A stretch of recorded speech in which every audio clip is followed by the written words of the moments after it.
Good morning, good afternoon, and good evening to all of our guests joining from around the globe to Jscrambler's presentation of Goodbye PCI DSS version 3.2.1 and Hello PCI DSS version 4.0. Thank you all very much for your attendance, and we're looking forward to today's webinar. My name is Jay Robinson, Regional Sales Director here at Jscrambler. Joining me today is my colleague, Senior Engineer Jeffrey Cleveland, as well as our distinguished guest speaker, Jeremy King, Regional Head of Europe at the PCI Security Standards Council. Would like to thank both of our speakers today, Jeffrey and Jeremy. We are looking forward to your expertise in the world of PCI DSS compliance. Thank you again for your attendance. Today's topics, we'll be walking through a wide discussion around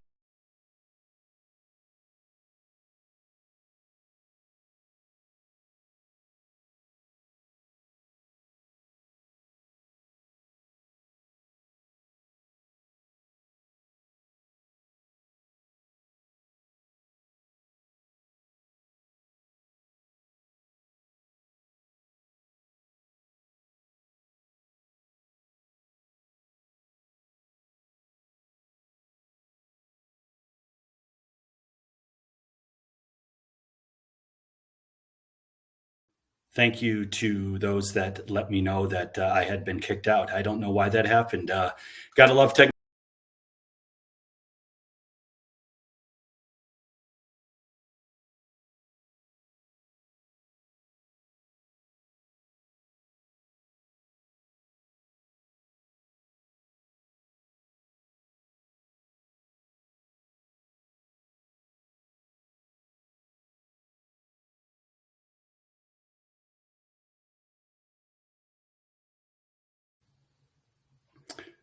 Can somebody confirm that we are now back live?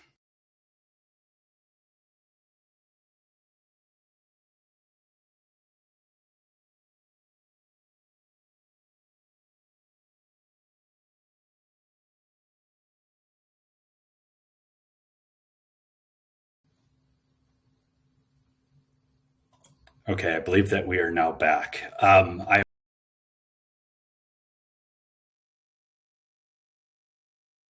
make an early appearance here and help out a little bit while we try and figure out what's going on with Jay. So, yeah, as he was stating, today we're going to cover quite a few topics.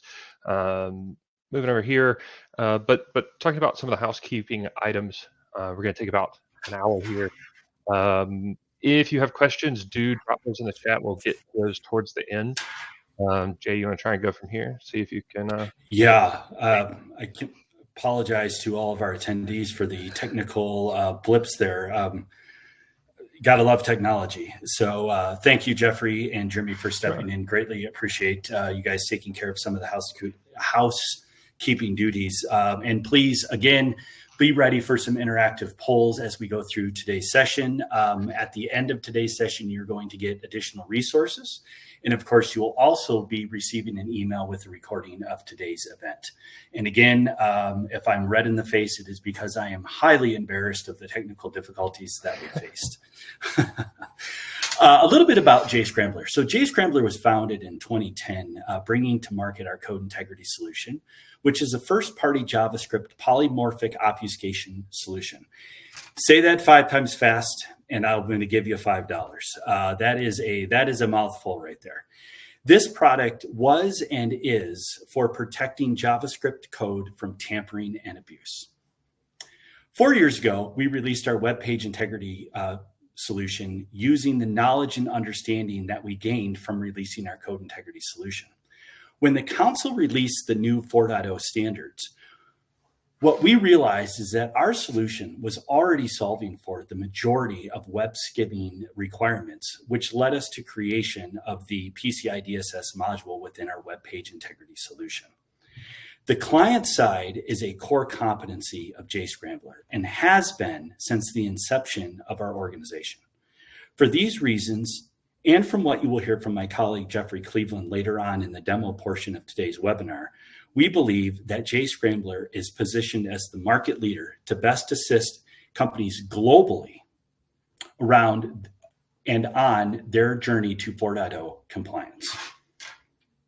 And of course, for mitigating client-side risk. A little bit about what we're going to hear in a more formal format. What are the timelines and the detailed use cases around the new PCI DSS version 4 implementations? What are these requirements? What do they mean to your business? What is 643 and 11.6.1? What do they mean and what is behind them? Best practices on how to manage your payment pages moving forward in this shifting landscape of PCI compliance. And at the very end of today's webinar, Jeffrey Cleveland will be joining us back on stage to show how Jscrambler can help you comply and go beyond these requirements. It is at this point that I would love to hand the webinar over to our distinguished guest, Jeremy King, to discuss PCI DSS version 4.0 and what they mean. Jeremy, over to you, and thank you again for your attendance today. Thank you very much, Jay. Good morning, good afternoon, good evening, everybody. As Jay said, my name is Jeremy King. I'm the regional head for Europe and Middle East Africa for the PCI Security Standards Council. And like you say, you've got to love technology. Never happens when you do a dry run or a practice session, only ever on the live time. So, talking about the implementation and the rollout of PCI DSS version 4, a quick look at the timeline of activities since we actually released it. It seems just yesterday, and it's now already more than 2 years since the DSS version 4 was actually released. One of the things we've always done with the council, and this is why we allowed this 2-year period, is to give everyone time to be able to get used to this change. And now we're here. We have now got to the point past the 31st of March. We're into May now. Can you believe it? And version 4 is live. Version 4 is really the only one. So if you're going to do an evaluation from now on, it will be against version 4. Now, the other thing we always do when we're doing a lot of updates, especially around some of the big standards, is we like to give everyone time to prepare. And again, with the new requirements that have come in, or a majority of the requirements that have come in with version 4, then we're giving you this extra time period.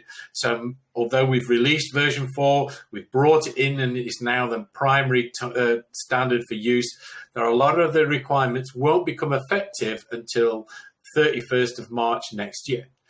Now, that doesn't mean to say you can't assess yourself against them now. You can do that assessment just to see how you perform and to see where your gaps are. But it's also a real flag to say, hey, guys, do start using the time to understand what this means for your organization. And we'll go through some of those changes, and you can see that some of them are going to have quite an impact on you as an organization. So really just remember, 31st of March, 2025. Once we get past that, then your next evaluation is going to be what I would consider the full fat PCI DSS. All the requirements will become applicable, and you need to make sure you're ready for that date. Lots of other things have been happening within the council. We've been updating all of the supporting documents. There are a lot of documents to update when we do a major change. We've also updated all of our self-assessment questionnaires.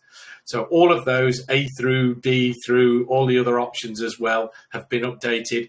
I would recommend you go onto our website and download from our document library the self-assessment guide, questionnaire instructions and guidelines. This will give you an idea of what each of the self-assessment questionnaires covers and whether it's appropriate for you.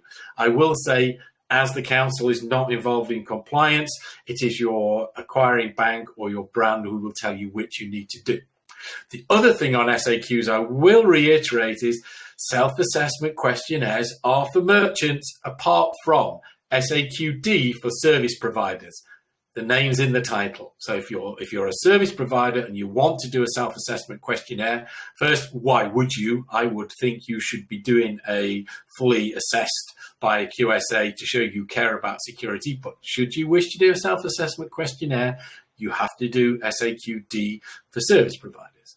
Depending on you as merchants, you can choose the other that's most appropriate, having talked to your acquirer. So let's have a look into the detail. Let's do this deep dive into what's happening. Now, I will say as we go into these next few slides, I do apologize, lots of words on the screen. I've broken every presentation rule around pulling this information out because I wanted to make sure I got some clarity in terms of the wording. Now, at the top right-hand side, you'll see whether this is a new requirement that's going to become effective at the March 2025, or whether it's something that is coming in now, or is just some guidance. If there's nothing there, it's just general information. And I've picked a few. I'm not going to bore you with 58 updates. I've just picked a few of the common ones that really you need to be thinking about and focusing on.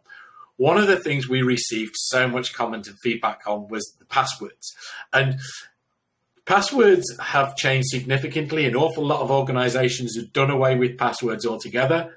Excellent if you've gone that way, but for an awful lot of organizations, you still have to use passwords. So what we've done is we've gone, right, okay, from version 3.2.1, where it's 7 characters, we've now moved it up to our preference of 12 characters. But we know there are still systems out there that only support 8. So if you can, go to 12. If you can't, go to 8. If you've got to go there, then you must realize that you've got to do this regular update. If you're only using passwords and passphrases and you're not using multi-factor authentication, I'll come on to that in a little bit, then you've got to change that password every 90 days. So a couple of ifs there. There's the new wording in front of us. 12 characters is our preference. And please remember, this is the base level. So if you went 13, fantastic. You're not breaching PCI DSS. You've made yourself more secure. It's always the case with PCI. If you want to improve your security above what it says, that is fine. We just set the standard where we expect you to meet as an organization. And I mentioned it then, multi-factor authentication. So this is something that the council has been working on for quite some time. And again, this is a new requirement that's going to come in after 2025.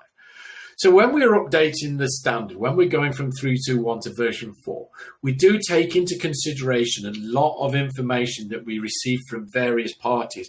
And a lot of that is around how the technology has changed, how people are organized differently, how we're working differently, but also how we're being attacked. And one of the things we noticed some time back was the criminals would find a way into an organization. And then they would move around that network and try and find all of the information they were interested in. Now, before you had multi-factor authentication, then they could wander around an organization's network wherever they liked without having to re-enter passwords, without being challenged. And this allowed them massive amounts of freedom, especially if they wanted to try and increase their privileges from being ordinary access to administrative access. As a first step, we changed the rules to say if you're a person with admin access, or if you're remotely accessing, you need to do multi-factor authentication. We've now moved that forward, a step forward. What we're saying is anyone who is gaining access to the card data environment, the CDE is the card data environment, you've got to use multi-factor authentication. We do not want people wandering around where card data is to be able to pull all of that data out of your network. We want that to be difficult, and we're trying to make it as hard. I remember when I first joined the PCI, first got involved with PCI back in 2006 and 7, we were all about trying to keep the criminals out. We thought if we can keep them out, that's protection enough. And then we realized actually that's not a good way. The criminals will find a way in. So now it's about making it increasingly difficult for the criminal to get at information and data when they do gain access to your networks and to your systems.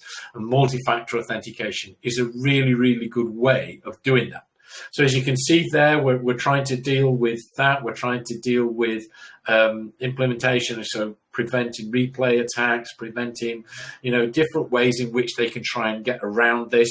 We're wanting to make sure we're using 2 different types of factor. And again, all of this is just to make it difficult for the criminals to get into your systems and to gain access to that valuable card data, or even the personal data. If you protect your personal data equally, then that's a really good thing to do too.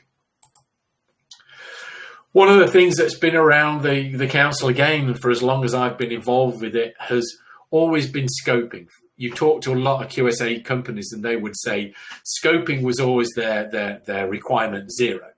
And finally, after much debate, the council has decided to bring in the scoping of an organization's environment as a specific requirement.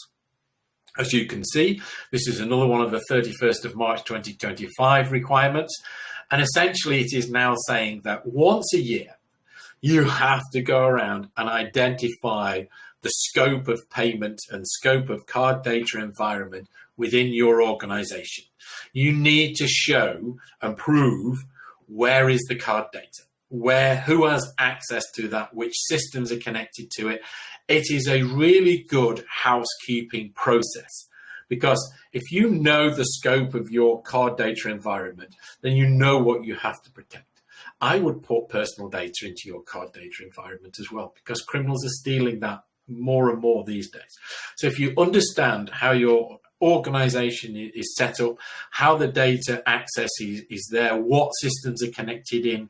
And it's surprising, especially when changes are made through network connectivity and people come and people go and systems come and go and new things are added in, and you expand your network or you expand your organization, suddenly you find that a connection you didn't know existed is there. And without a scope check, then you wouldn't know. And it's a way in for the criminals. The criminals are very, very good at finding ways in. They will come into a network and then they just mooch around, because it's very difficult to always detect that they're in your system.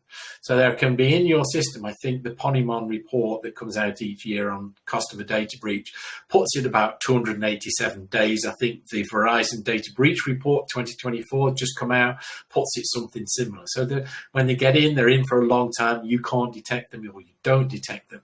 And they're finding the way to the golden goose, to find the way to the data. So understanding the scope of your organization is going to help make that more difficult. So this is why this one's come in.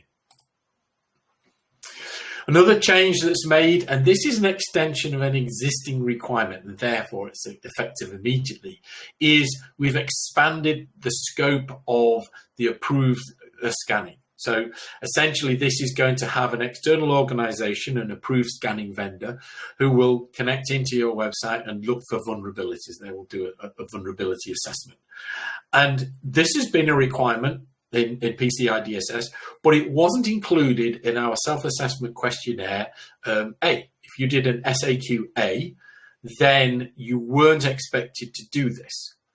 But from now on, from the 1st of April, it moved in as an expansion of that requirement and therefore became effective immediately, which means that as an organization, if you are now undertaking an SAQA, your next SAQA is going to require you to undertake an ASV quarterly scan. So a couple of things. One, we have a list of ASV vendors on our website, so you can reach them through that list, and they're global providers, and so you can choose any of those. The second thing is, because this is a new requirement for SAQA, although we're going to expect you to do it, you will not have had to do 4. Basically, this is something that has to be performed every 3 months. So we are not expecting you to have previously done 3 more. The first time you do your SAQA is the first time you'll have to do this, and that will be your sort of benchmark start. What's going to happen through the year is you're going to do your scans every 3 months, so that by the time you get to next year, you will have 4 scans. Really, you want to have 4 passing scans, because otherwise that's going to impact your compliance issue. You'll need to work with your acquirer or service provider or the entity who's asking for this self-assessment so they can see what is going on. But it is new for anyone doing SAQA, and it is something you're going to have to do. It's something everyone's going to have to do. Why have we brought this in? Quite simply because there were too many vulnerabilities in people's websites that allowed the criminals to get in. And too many of these vulnerabilities allowed a breach to occur and for data to be stolen.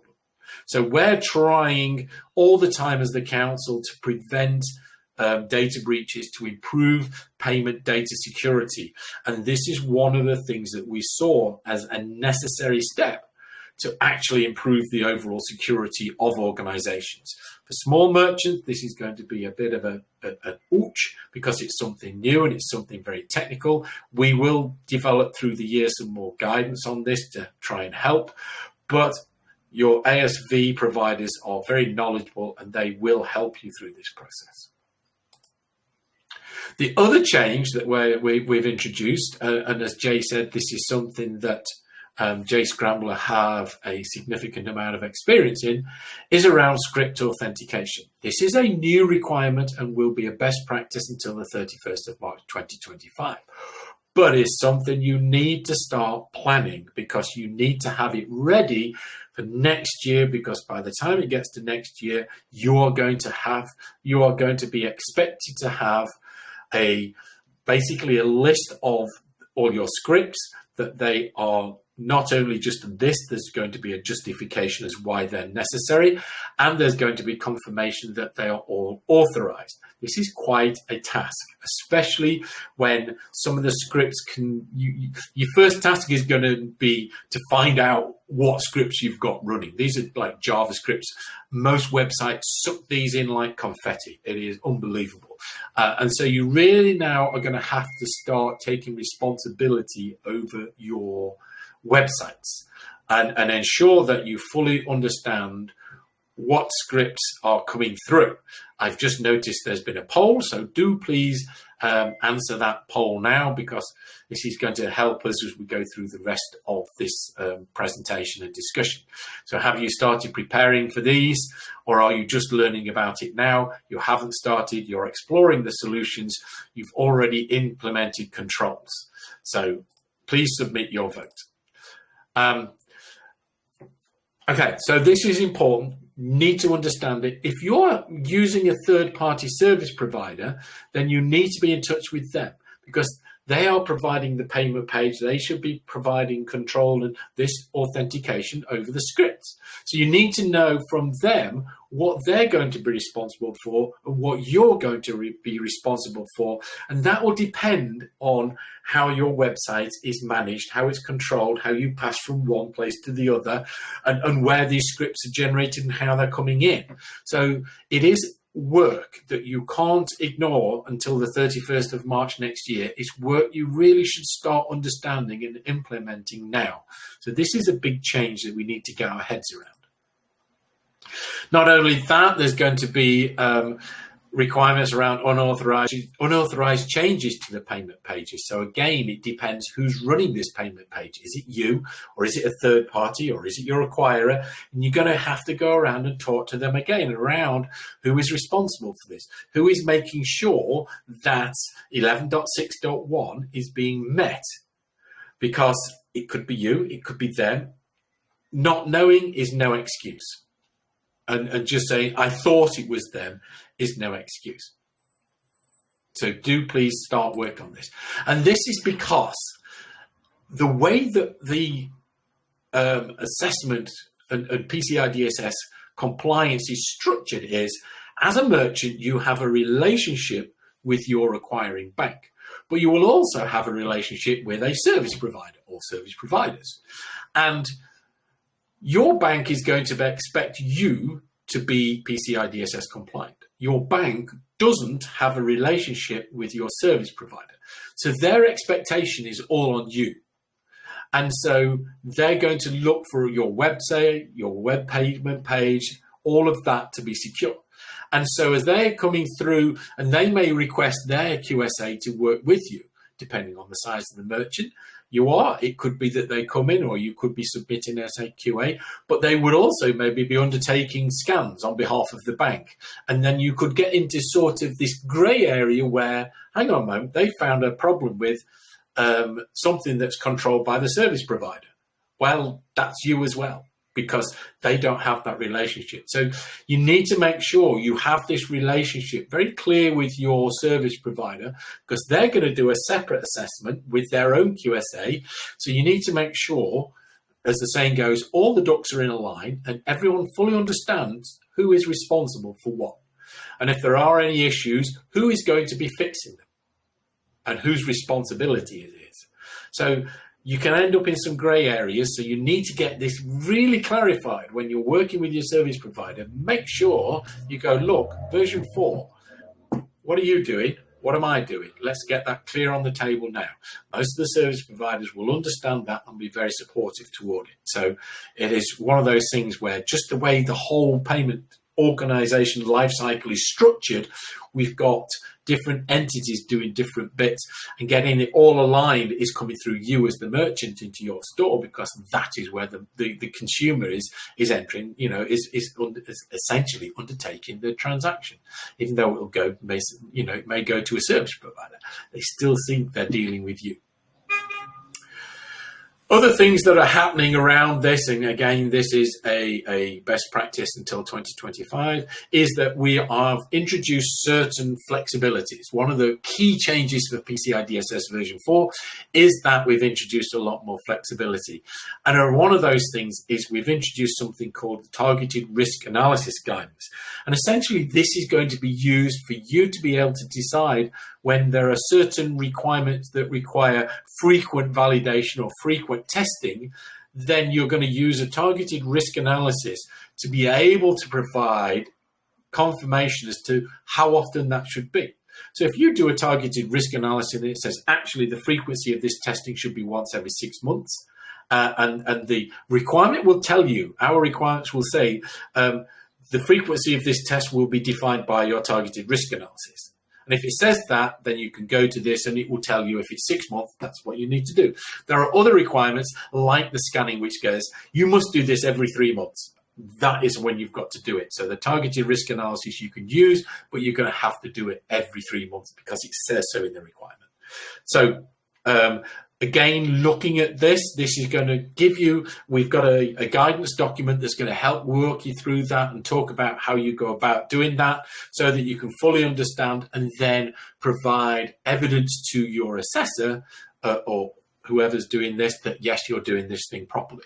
So again, we're trying to be more flexible. We're trying to work with our community to try and ensure that we are raising the bar on payment security, but in a way that allows you, where you've got your own ways of really raising the bar for payment security, to be able to show that you're doing that.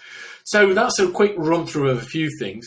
One of the things I would say is there's a lot happening in the council at the moment, and the council has a great program called the Associate Participating Organisation Program. And this allows you to get more involved with the council, gain more interaction, get a lot of benefit from getting some free tickets to our community meetings. There's never been a better time to join. We set up some changes at 2023 in how we set up. We made some changes at the start of 23, I should say, on how the program is aligned and set up. So the new Associate Participating Organisation has been running a year. Really good way to get engaged with the council and really make your voice heard as we look towards the changing world of payments and ensuring the security of payments, however you undertake them. So do consider coming in as an APO. It's a really good opportunity. Talking about community meetings, we're running 3 this year. North America is in September. The registration for that has just opened. So if you're based in North America, please do sign up. We'd love to see you there. In Europe, it's in October, 8th to 10th in Barcelona. And in Asia Pac, it's 21st of November in Hanoi, Vietnam. If you're near any of those, if you've got parts of your organization that's in any of those 3 regions, do come along. We'd love to see you. It is a great event.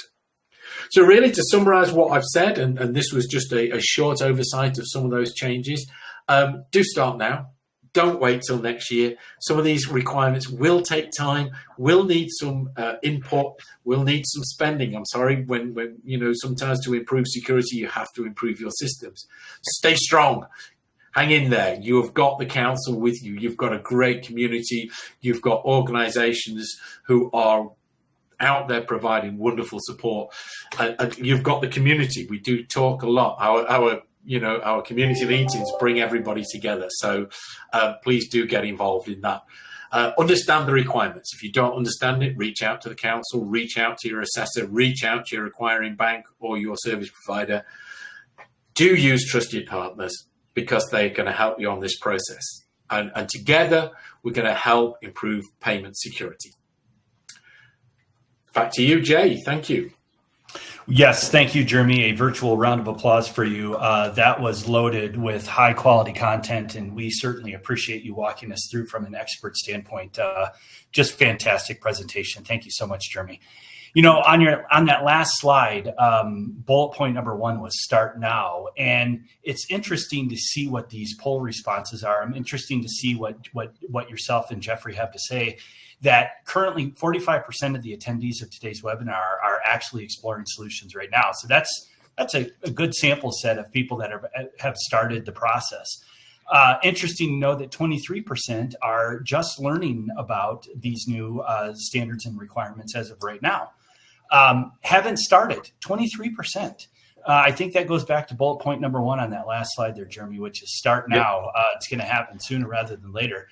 And 10% of our attendees today have already implemented specific controls. Does any of these statistics, are they surprising to you or Jeffrey? Jeremy, you want to go first? No, unfortunately. Well, yes, I'm really pleased 10% have already looked at it and put a fix in place. So if you're one of those 10%, excellent, fantastic. I'm really pleased you've got ahead of it and you will benefit from that. The 23%, no, I'm not surprised. Guys, you can't stay at 23% in 3 months' time. You please take this as the starting gun being fired for you guys. If nothing else, just do some reading, do some research. I'm glad you're on this call because that means your research has started. So, if this has made you aware of this new requirements, then brilliant.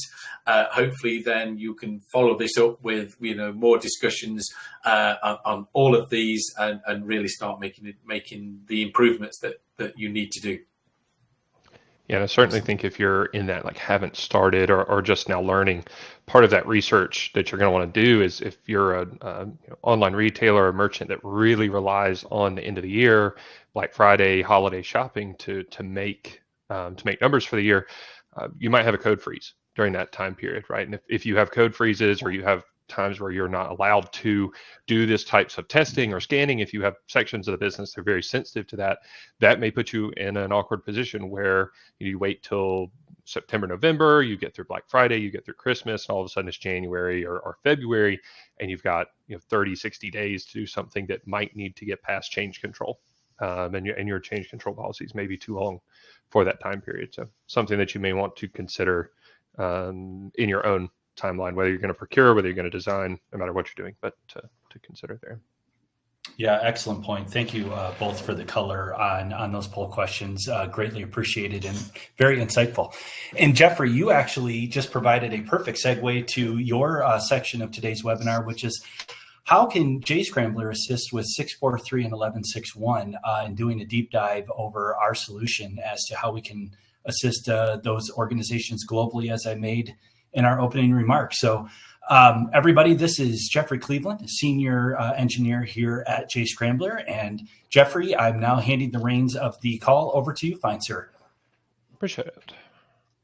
So what I want to start with is not necessarily diving straight into our solution, but I want to go a little bit more into 643 and 1161. As we've alluded to, these are the two requirements that cover web skimming, e-skimming, what have you, on the client side. Us here at Jscrambler, we're very, very focused on the client side, and so these are two requirements that will have a lot of applicability for the controls. But let's talk about them a little bit more in depth as we get there. What's the problem first, right? Why do we have these two requirements in place? Well, at this point, this stage of the web, pretty much every web page that you will come into contact with has JavaScript, right? The standards merely mention script, but for today's purposes and for the foreseeable future, that is JavaScript, right? There are other forms out there, but not anywhere near the market share of JavaScript as it is today. that can be good, can be bad. The great thing about JavaScript is that it's very powerful. You can do really anything with JavaScript on a web page. You can change text, you can play video, you can modify pages, access other scripts, right? And so that kind of takes us over to part of the issue with JavaScript is that they can interact with each other, interact with the page in really any way. And once they are loaded, there's no good like built-in way to say, hey, this script is allowed to touch this and this script is not. There's no way to support that in the browser. That's very easy to use as things are today, just with the browser itself.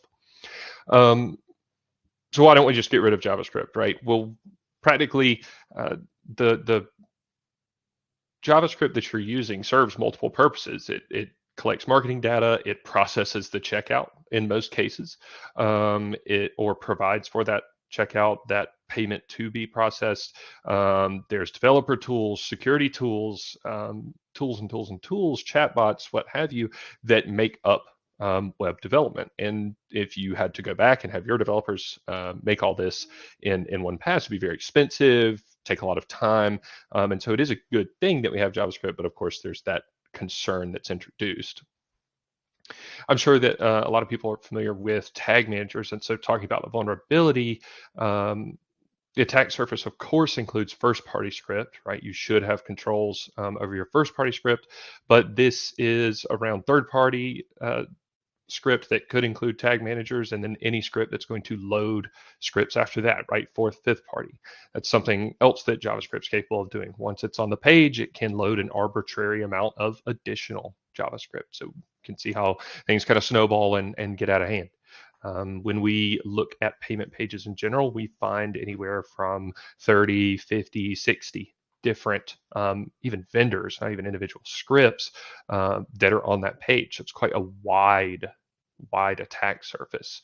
And as things stand today, this is how the majority of data is being lost, how a lot of cards are being lost is through this client-side data leakage. So even though they're not making it onto your servers and stealing the cards directly from your servers, this is an easy way to get at not only cardholder data, but also personal information. So how can we defend against it? Well, some of it can be done by design, right? We have a list of best practices, right? One is limit the amount of scripts that you're including, right? We want to reduce that amount of script that's in the page. And then the second step is limiting scripts that can be loaded. Those sound similar, but they're a little different. And that goes back to once I have one script included in a page and it has loaded, it can then continue to load more scripts after that, right? That it wants to load for legitimate or non-legitimate purposes. So having a mechanism, having a way to limit what gets loaded there. Another important point, protecting the integrity of scripts that you're using, whether this is your own first-party code and you're implementing controls that make sure that the code that you issue has good integrity, isn't being changed, or whether you're taking a look at the integrity of code that you're receiving and then limiting what scripts can do. And moving from there, that's what 643 and 1161 are drawing from this list of ideas, but with the overall idea of aiming to reduce the risk that's added by these client-side risks. We can't get rid of it, right? It's impossible to bring that risk to zero, right? So it's called risk, but we want to try and bring that down as much as possible. Let's talk about the requirements themselves. I've got the full text here, which we've just seen in Jeremy's presentation. So I want to go to kind of a little bit of a breakdown for this instead, which is broken into 4 parts. One is the inventory. You need to understand what's loading on your payment page. You need to then go through that inventory and make sure that all those scripts are authorized to be there, right? Someone in your organization has authorized those scripts.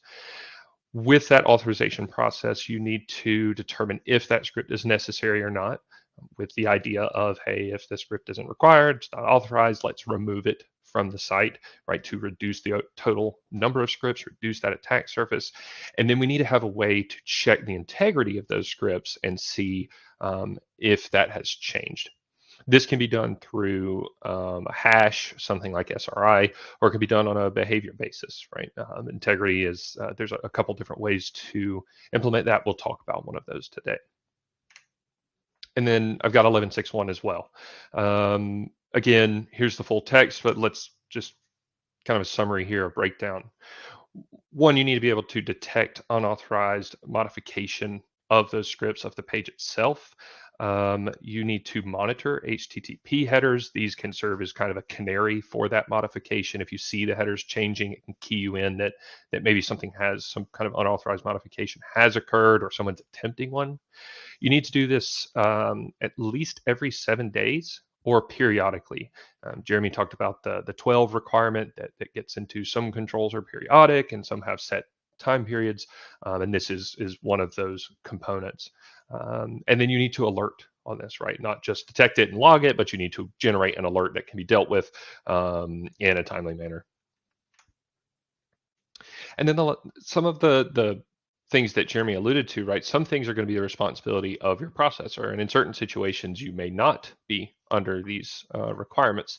But there is some verbiage in SAQA that extends this applicability to the parent page. So if you're in a model, which we find that a lot of merchants are, where you are you have a page that you load an iframe, you load the payment page within your own frame, so still on your own domain, but the iframe is what actually collects the card data, or a collection of iframes collects the card information. Then the parent page that's holding those iframes is also in scope for these two requirements.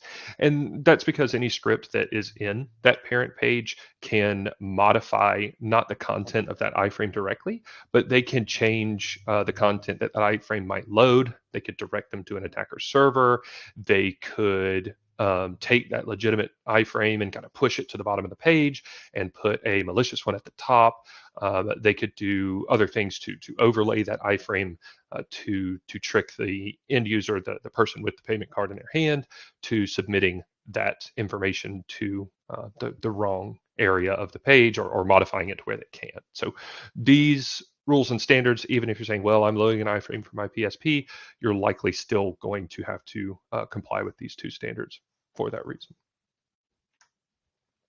And so today, kind of is the last part here before I take a look at the demo and the platform, is I want to talk about authorization, right? What is authorization?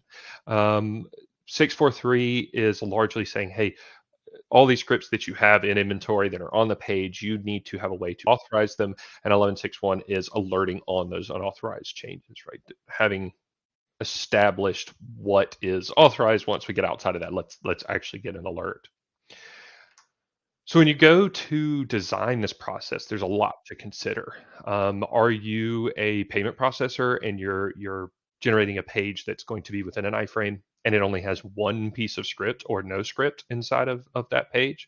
Are you a merchant who has 40 or 50 vendors and scripts on your page that are mostly by third parties? And those different ideas are going to really change how you manage these requirements.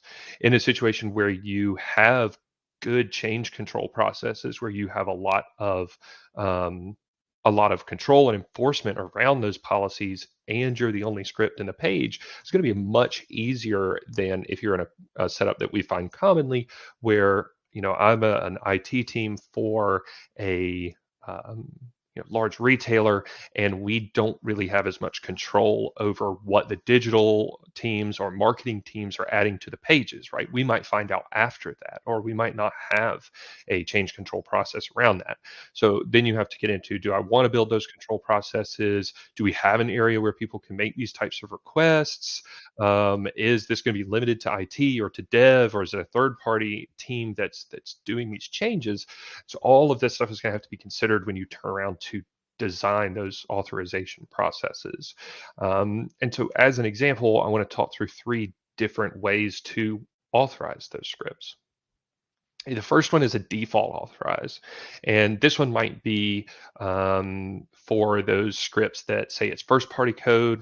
Go back to, I'm a PSP, a service provider that has a page with very little JavaScript, right, that I own all of it, that is developed in-house, I might look at that and say, okay, it went through change control process. It was there before. We've already authorized it, and the changes are minor. They don't affect the way that card data is handled. And so I might authorize that by default based on it being authorized before.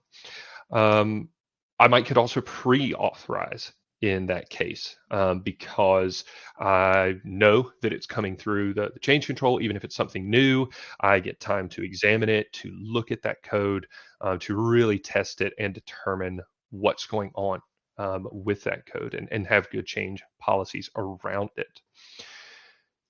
The last one is a post-authorize, right? There's the standard doesn't say when you need to authorize code. A lot of situations, this is going to be your only option, right? If you're using code from Google and Adobe and LogRocket, Hotjar, all these different third parties, and you're not hosting that code, and in fact, in a lot of situations, you cannot host that code. It's against terms of service for a lot of those tools. You will have to examine that code and authorize it after it has already been changed or modified or added to the page. When that happens, you'll need some kind of mechanism or some kind of way of actually doing that analysis, taking a look at what those changes are like, and then moving that back over to, okay, this is authorized, or then moving the opposite direction and taking that script off or removing it or mitigating it in some way. I think you can see that Google, Adobe, and those are not exactly going to shoot you an email when a new version of their script is coming out. They are just going to do so, right? And they're not going to be involved in your change control processes or host old versions for you or anything to that degree, right? So you're kind of stuck with their release schedule, and that's where this post-authorize is going to end up being, I think, quite popular, quite common in a lot of deployments. So from there, kind of to wrap all that together, best practices, again, as few scripts as possible are going to be the best approach, right? The least amount for compliance purposes, the least amount to manage, but for an overall risk posture, the less scripts you have, the less likely you are to get those skimmers to come in through those third parties, your own script, or any other delivery there. You should understand which of those scripts have a direct impact on the payment data. Those are the ones that in your authorization process you're going to need to pay more attention to, or have a different method than those that do not handle the payment information or don't interfere with the way the payment information is handled.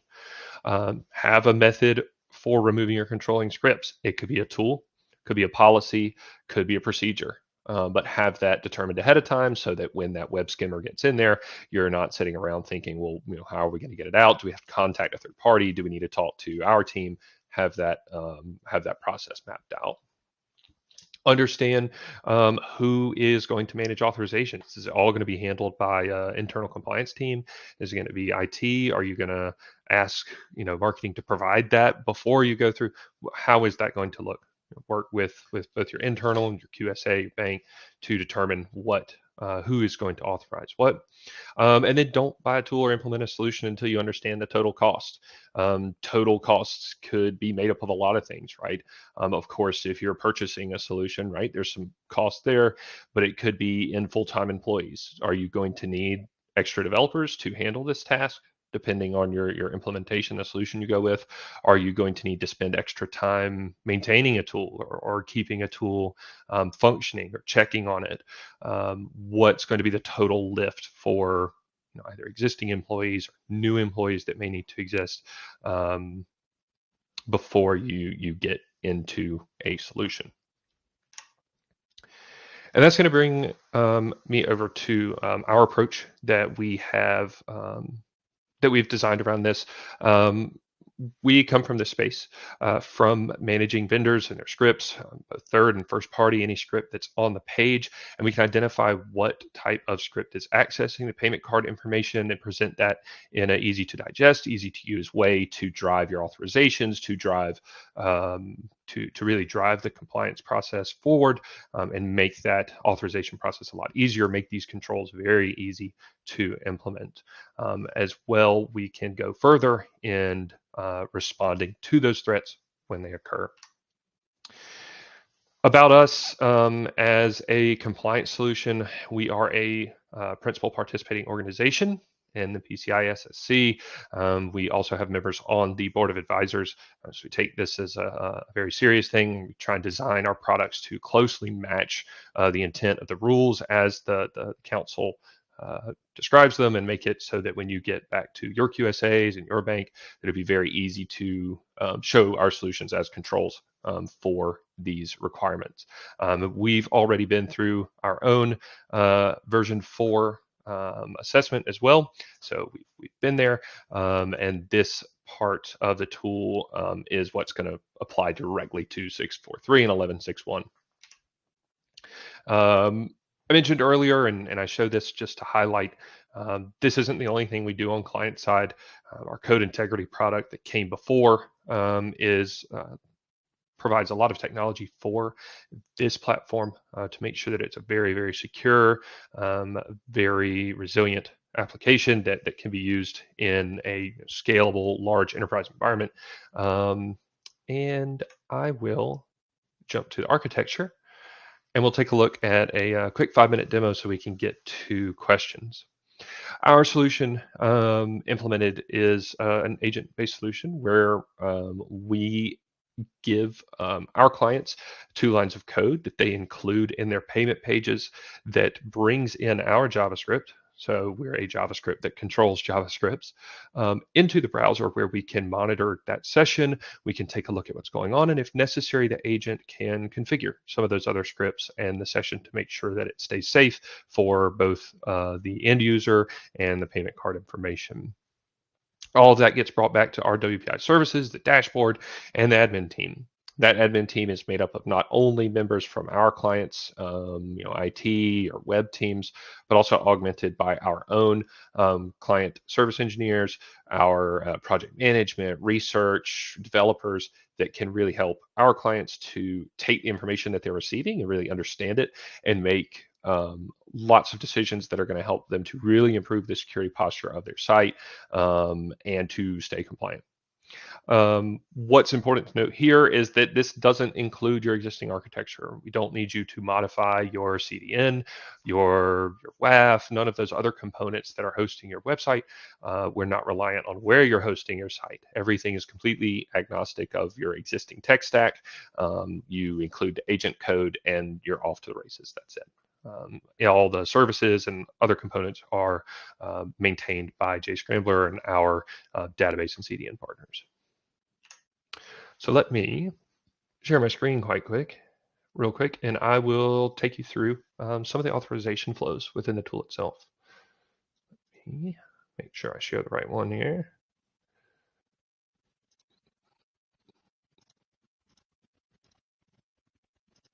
There we are. Double check, make sure that's coming through. Perfect. Great. So within our web page integrity tool, even though it's a tool designed for the website as a whole, we have a module that is just around PCI DSS, and you'll see me in here on the payment page manager. This is the area where we build that inventory.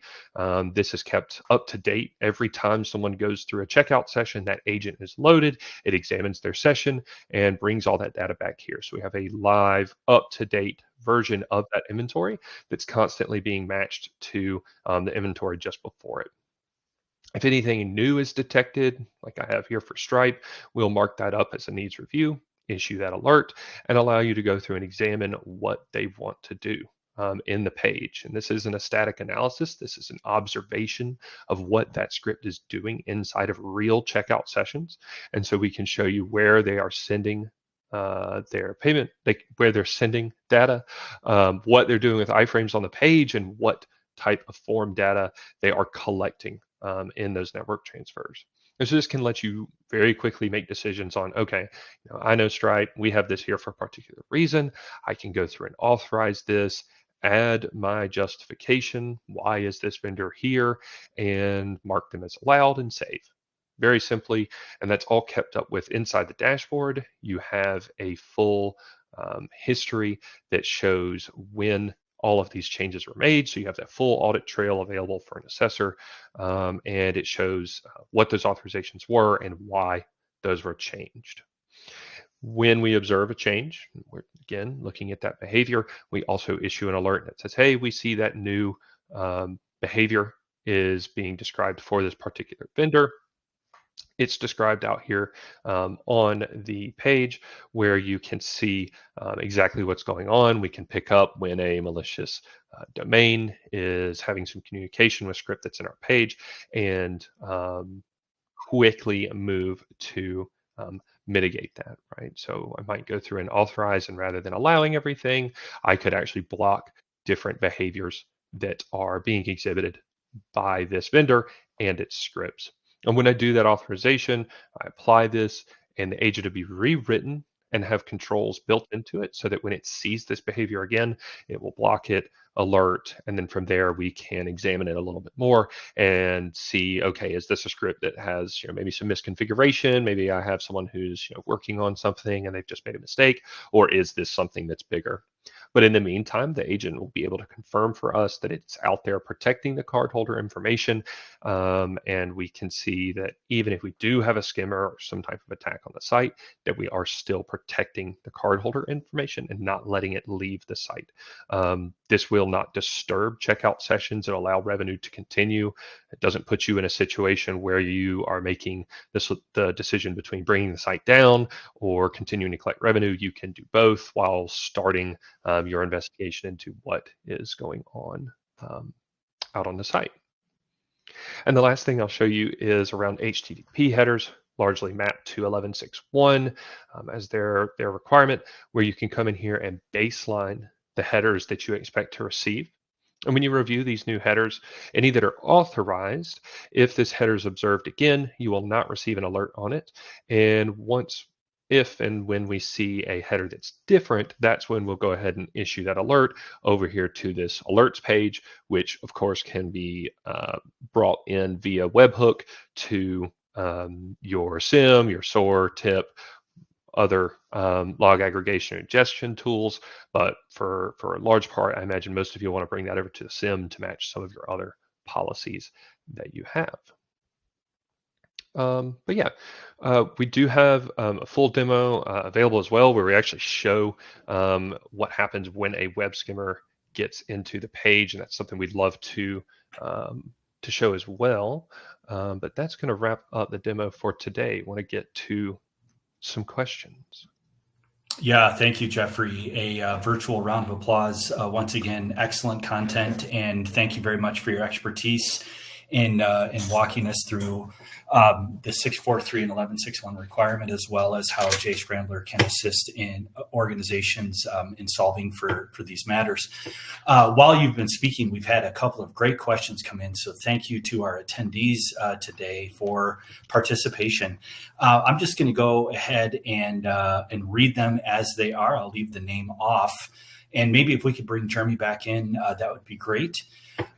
Question 1, are you able to approach every requirement differently? As in, can you use the defined approach for one requirement and the customized approach for another?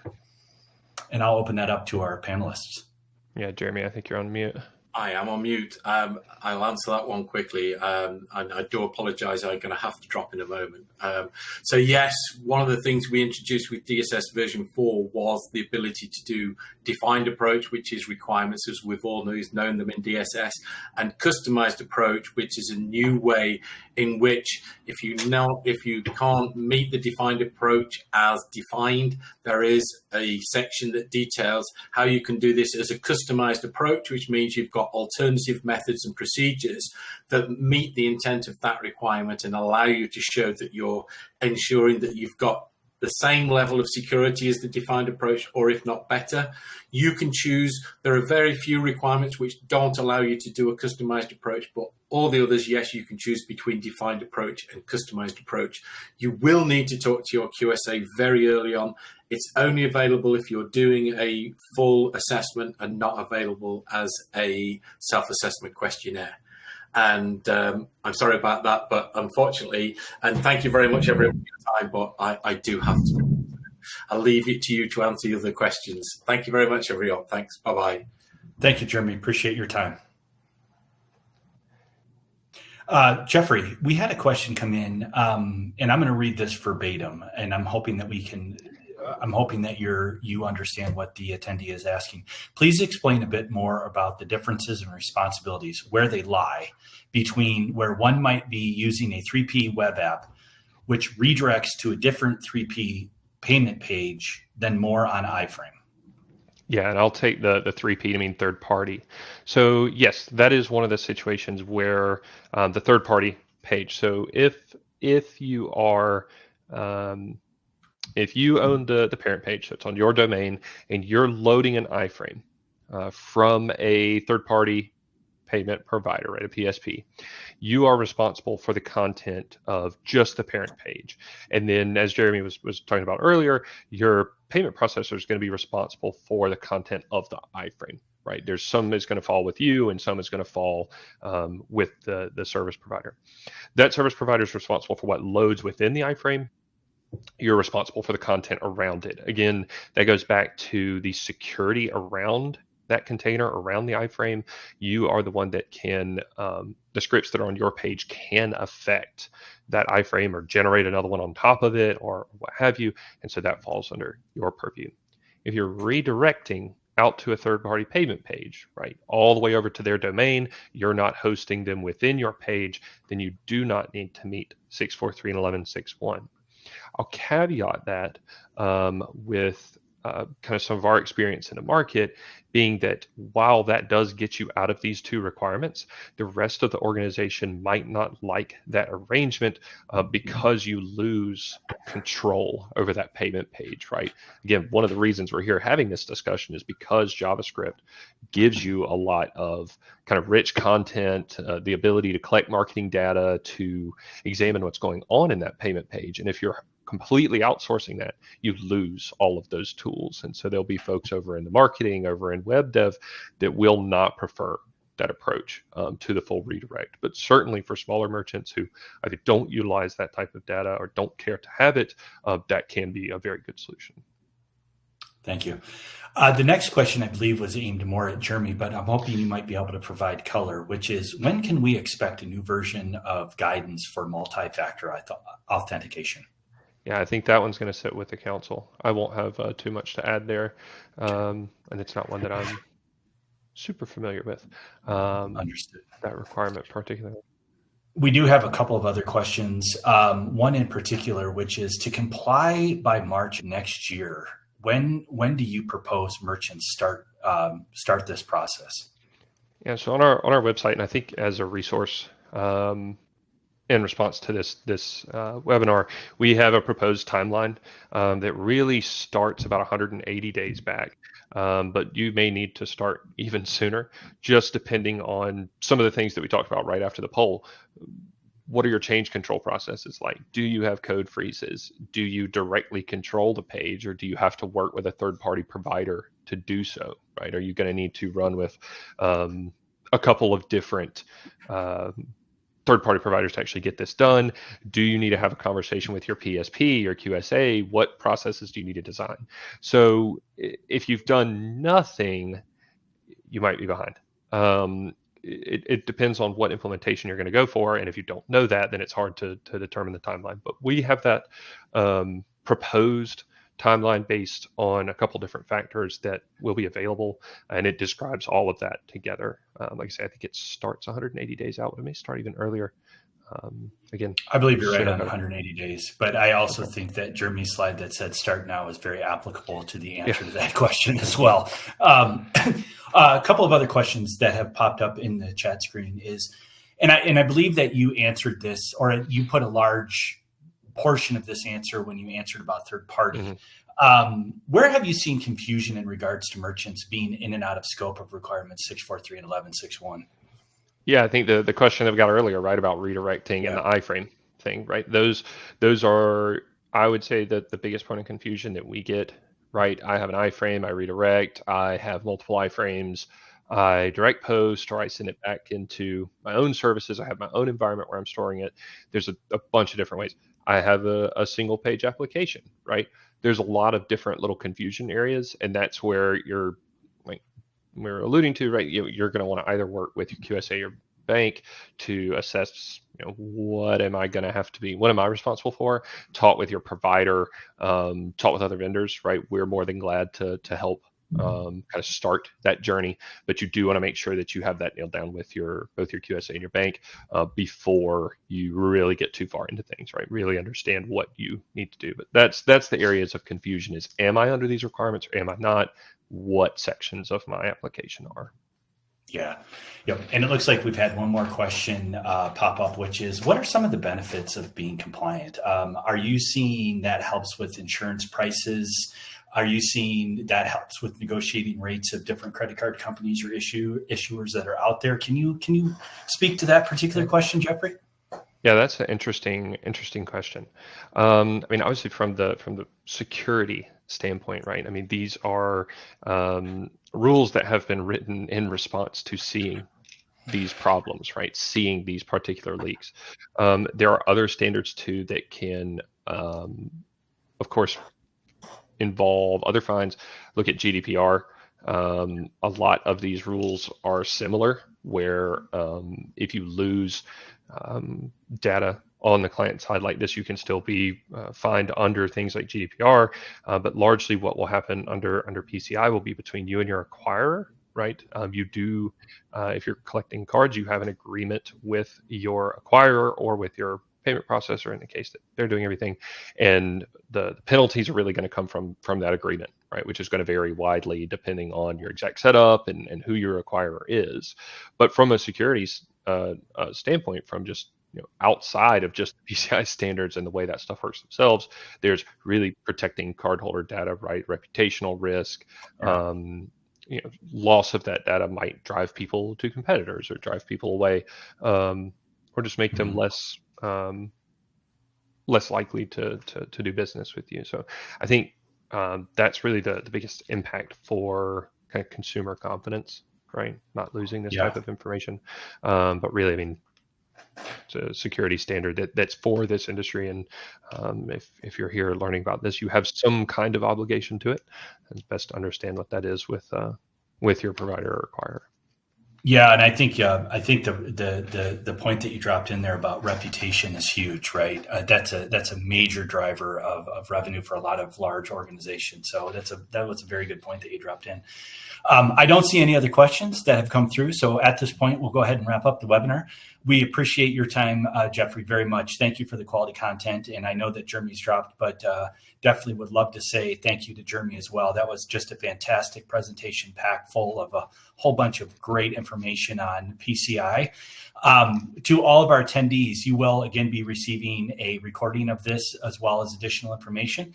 If you have any direct questions for the Jscrambler team, feel free to reach out to us. We are more than happy to sit down on a call, bring in the resources that we have, walk you through our solution and how it would tie into what you are already doing, to see if there's an opportunity that we can assist. Sometimes yes, sometimes no, but we're here as a resource. So feel free to reach out for all and any of your PCI needs.